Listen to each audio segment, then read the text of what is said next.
এখানে ফলসাদের উপরে যে রড বাইন্ডিং সেটা শর্ট ডিরেকশনে মেইন ডট নিচে দেওয়া আছে। এই মেইন ডটগুলো নিচে দেওয়া আছে, উপরে বাইন্ডার। এটা যেহেতু 8 মিলি রড দেওয়া হয়েছে, এই জন্য এটাকে আমরা 4 ইঞ্চি পরপর, আর বাইন্ডারগুলো 6 ইঞ্চি পরপর দেওয়া হয়েছে।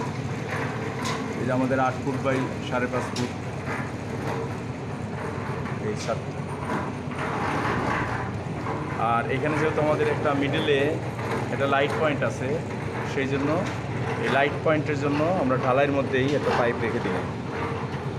এই ওয়াল থেকে যে পয়েন্ট আছে উপরে, ও পয়েন্ট থেকে এই পয়েন্টে যে গাঁথনি হওয়ার পরে এটা থেকে তারা ওই কানেকশন দিয়ে এখান থেকে লাইনটা কন্ট্রোল করবে।